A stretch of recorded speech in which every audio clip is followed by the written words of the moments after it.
Well, hello and welcome to all of our viewers around the world. I'm Fiona Lang-Sharp, IBCLC Director of Communications and MC here at Gold Learning.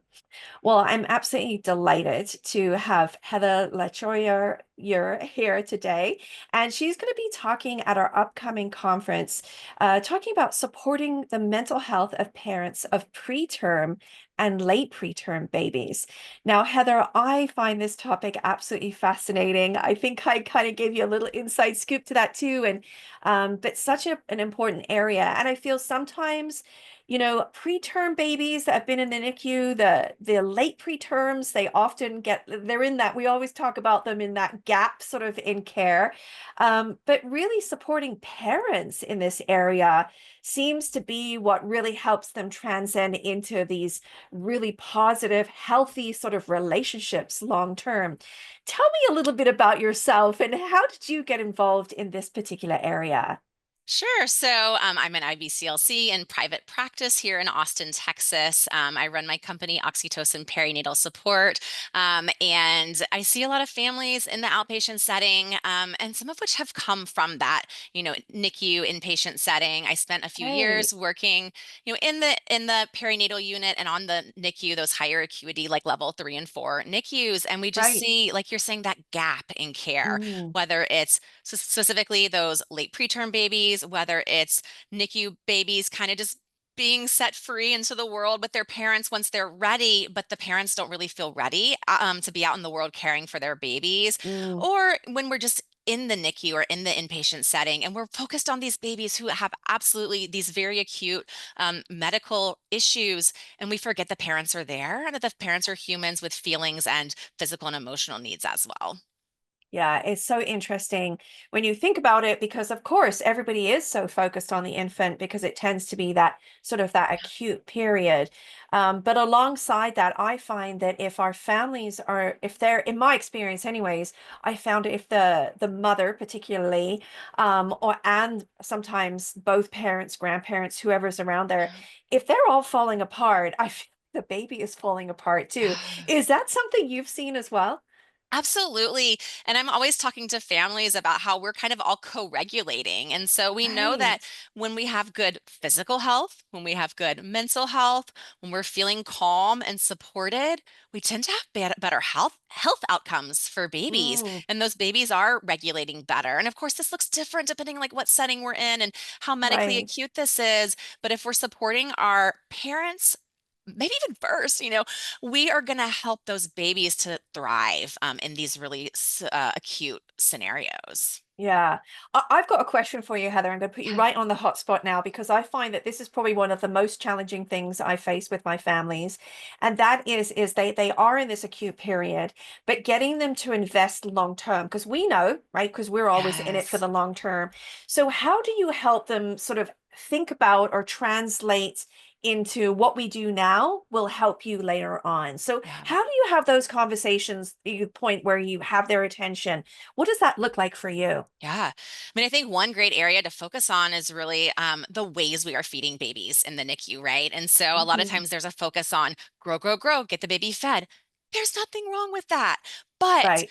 if we can get babies early on practicing breastfeeding, we can kind of show parents how if you get home with your baby in a couple of months and you can latch baby and you're not tied to your pump, to your washing, to your volumes, to your measuring, to your tracking, this is going to ease your path. And that it doesn't have to be Mhm. perfect. It doesn't have to be all from the breast or all even oral feeding, but just getting babies used to it.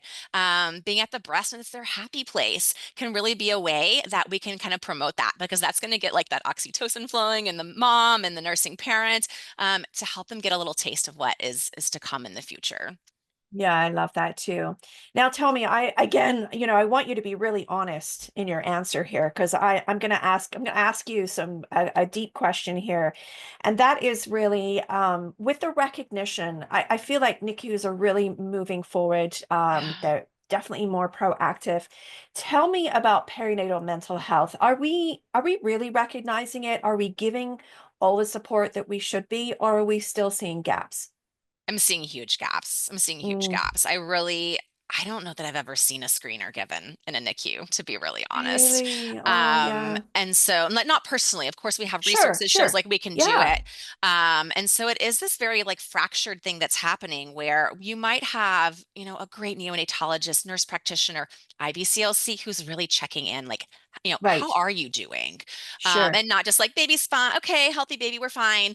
Um, to build that trusting relationship. And Mm. so it would be great if we could come up with some systems for like, how do we do this in a collaborative and kind of comprehensive manner to make sure every family is getting checked on and getting sent out to the support that they might need beyond NICU, inpatient setting, or even once they're, discharged at home with their families. Yeah, that's going to be a really good question, I think, just to ask our audience listening in, Heather, is how often are you seeing screenings happening, Yeah, particularly in the NICU, and then maybe with babies that are a little bit more fragile, those pretermers that sort of fall off the curve a little bit? Because I think that it's very easy to sort of be very focused.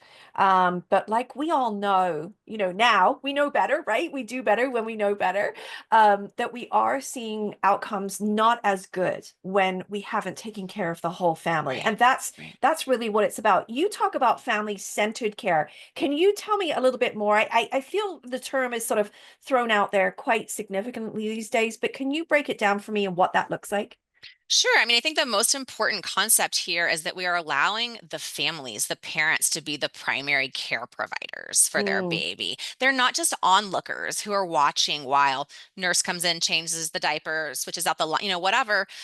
They're really being educated on how to do this so they feel empowered. They mm, feel confident. And we know in all, from all kinds of research that when parents feel empowered and confident, they have better mental health. Um, Feeding goes better because they just feel like they can do it. They have a role, and they're not just folks who are sitting back as onlookers, kind of over their own lives with their own babies. right. Yeah. Yeah. No, so important. And as you were saying that, I was thinking about the amount of people that sort of touch a family, in Yeah, in that process. And so there really isn't one person that, I mean, no one's, I think everybody's responsible. That's how I kind of see it, but not everyone is a specialist in perinatal health. right, right. So if you specialize in this area, but what if it's not your area? I'm an IBCLC and I do my job. What sort of responsibility can I still take without being a specialist, Yeah. per se in this area? I think that anyone who touches this population can talk about mental health with their Mm, families. And I do see in Postpartum Support International with their PMH-C training, that's kind of what they say. Like they have these right.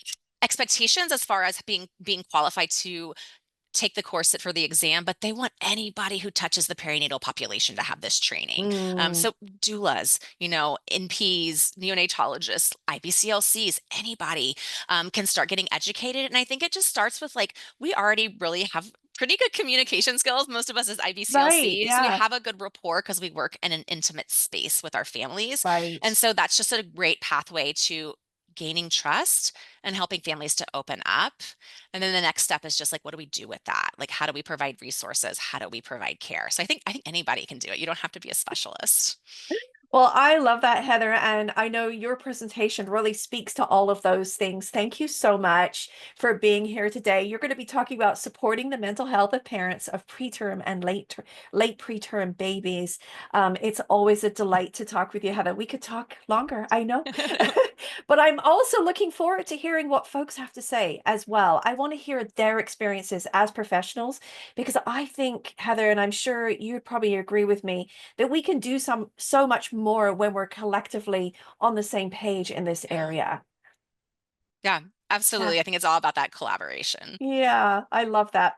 Well, thank you so much once again, and thank you to all of our viewers listening in today. You can head over to our website right now at goldlactation.com, register for our entire event, and of course, part of our package that we have for preterm infants. Heather will be part of that as well. You'll be able to log in and participate in the forums where Heather will be there as well. Well, thank you so much to everyone who joined us here today, including Heather Latiolais Eure for being here. Wonderful to see you, and I'll look forward to seeing you all again very soon. Bye bye for now, everyone.